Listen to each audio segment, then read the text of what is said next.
Well, while the president's reaction to the loss of 4 American troops comes under scrutiny, there is also the critical question of what went so wrong during that military mission in Niger 2 weeks ago.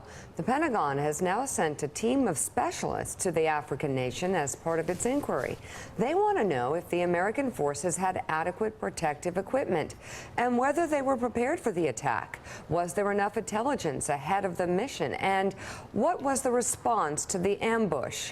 One official says the amount of confusion during and after the mission was, quote, tremendous.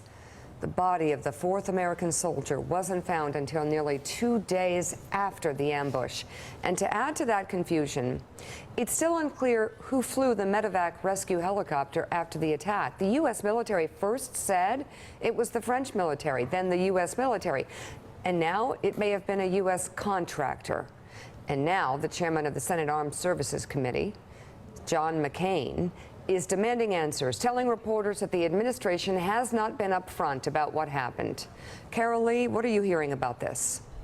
Well, Mika, there are so many questions about this, what happened here, and it's all getting sort of blurred by this fight that the president has decided that he wanted to pick with the families of these victims. And I think what you're going to see here in terms of, if you look at just John McCain, if you remember when there was the raid in Yemen and there were questions that were raised about that, the White House really pushed back on Senator McCain and basically said that it was unpatriotic for anyone to question this raid and what happened. And I don't think you're going to see that with this because, one, it's become so front and center. Two, I think there are lessons learned from the way that that the White House pushback on Yemen went.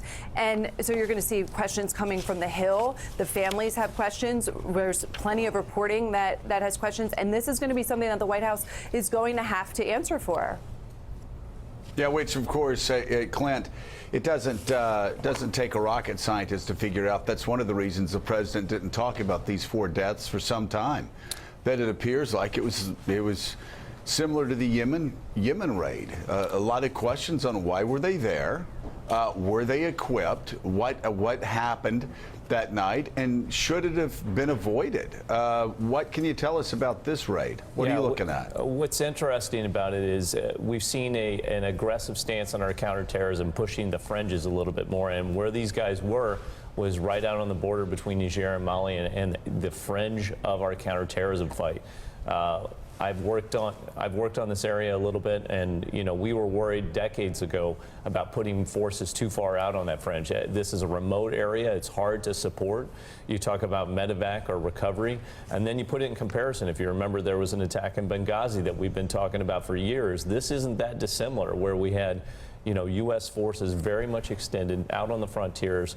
Working with host nation forces, and did they have the right support? I think it's going to be very interesting in the days coming forward. So Clint, explain really quickly.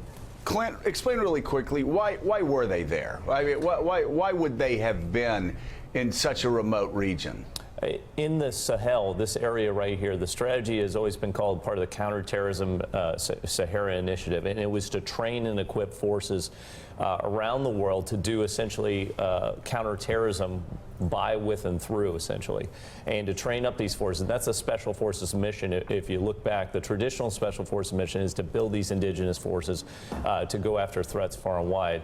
They, though, are way out on the periphery. You're going, it sounds like they were part of a patrol that was working with Niger's forces that came under a very strong ambush. I've heard estimates that was up to 50 people ambushing this special forces team and a very weak force. And they were very much extended. So when we're talking about medevac, who flew the medevac mission, there are very few resources when you're that far extended to actually go out and recover or support troops that are doing that. Clint, how unusual is it to that 4th body, which turned out to be Sergeant LaDavid Johnson, who we'll talk about in just a second, that he was left there for almost 2 days? It's not often you hear about that. Yeah, part of this and why I think it is a scary situation is you're talking about very few Americans out there running this operation who are extended at tremendous distances. You're talking sometimes hundreds of kilometers between these patrols and the base.